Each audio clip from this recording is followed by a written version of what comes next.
nuzzles, pounces on you, ooh woo, so warm, oh, couldn't help but notice your bulge from across the floor, nuzzles your necky wecky, tilled myrrh, tilled hee hee, unzips your baggy ass pants, oof, baby you're musky, take me home, pet me, and make me yours, and don't forget to stuff me. Hey, yo, what the I don't know why I just began the video like that, bro. My bad. I'm not gonna lie, though. I kind of forgot that I had that in my phone.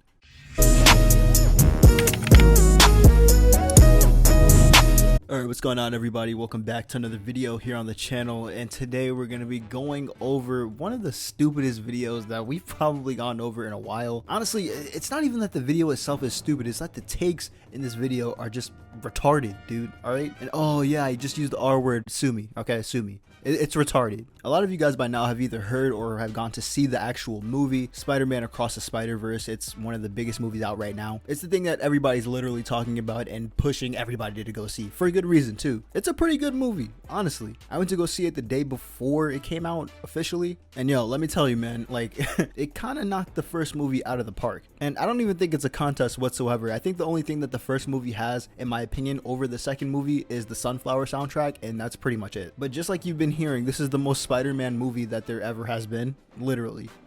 Regardless of all the praise though, there seems to be this one guy that's on TikTok, you know, and he has some pretty bad takes about the film in general. He says that he filmed that video right after he saw the movie with him and his friend. And you know, everybody on TikTok's been responding to this guy because he really doesn't know what he's talking about, but I'll share the video with you right now. Yo, if you guys are excited for Across the Spider-Verse, I'm just going to tell you to be cautious. What was that? Oh my god, I saw it with some of my boys and we were just laughing at this movie the whole time. This was so bad.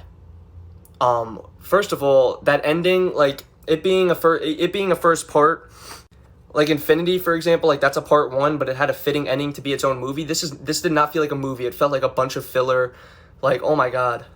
Like, I literally just got home and I couldn't wait to just light this up. Like this was not a good movie at all.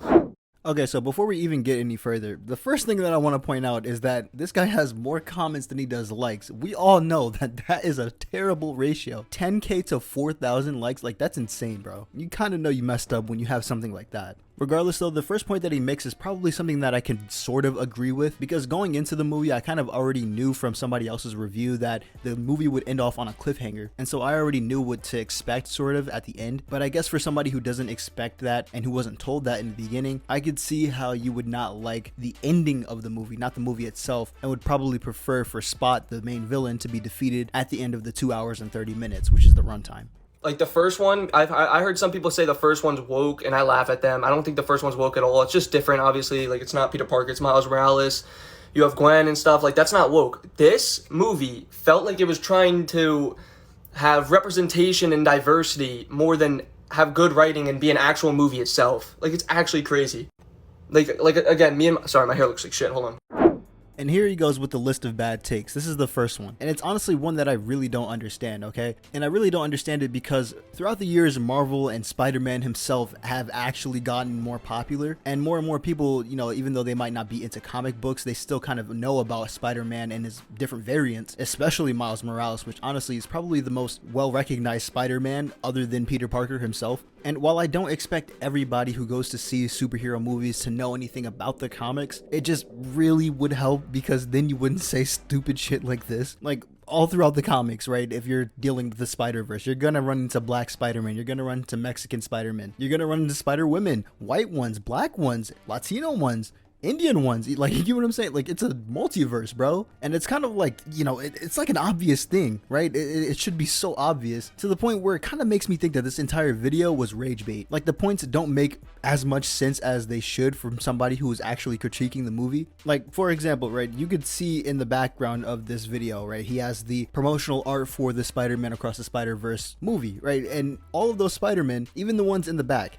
do you think all of those Spider-Men are white? No, that just wouldn't make sense, okay? Just like it wouldn't make sense if all of them were black all of a sudden, or if all of them were Mexican all of a sudden. Like, how funny would it be if Spider-Man India was a black guy? Like, that just wouldn't make sense, dude. Like, me and my friend were actually laughing at the forced diversity in this. Like, they go to India, there's like an Indian Spider-Man. I know it sounds weird coming out of my mouth. I'm a white dude and people get mad and like they're sensitive, whatever. This movie had like 3 white people, dude. Now, I know he might have not been genuine in that whole 3 white people in the whole movie thing, because let's be honest, I could think of like 5 white people that showed up in that movie, and all of them were Spider-Man. You got Tobey Maguire, Andrew Garfield, Gwen Stacy, the original 1960s Spider-Man from the comics, and the cowboy Spider-Man that was riding on that horse. Not to mention, Gwen Stacy had like 40% of the screen time, and she had her own scenes, so I don't know what you're talking about, dude. Forced diversity is crazy. Like, I don't understand, like, out of all things to hate this movie for, or to give it a 3 out of 10 as he does rate it, why is that one of the things that, like, what? That's like me playing Minecraft for the first time and not liking the fact that I have to build everything myself. Like it's actually crazy. Like, it's literally like they were just checking off the check boxes as they went along. You had that one British black Spider-Man, I forget his name already, Hopi, I think, yeah, you got Hopi. He comes out of nowhere, he takes off his mask, I'm like, oh my god, like, what is going on? And then he's talking about how he, like, hates fascism. Dude, they made, like, 10 political comments throughout the movie. Like, this is a Spider-Man movie, bro. You know people are gonna go to Twitter and, like, be like, oh, I can't believe this did that. Like, it seemed like it was trying to spark controversy instead of being a good movie. Like, it's just wild. Yo, I could just imagine this guy in the theater, bro. Just like, oh my god, another black person in the movie about the multiverse? Oh my god, not another one. I wonder what he said about Miguel O'Hara, man. Like, at this point, it's just like, damn. Oh yeah, by the way, Hobie Brown definitely smashed Gwen Stacy, bro. Like, it's no question, bro.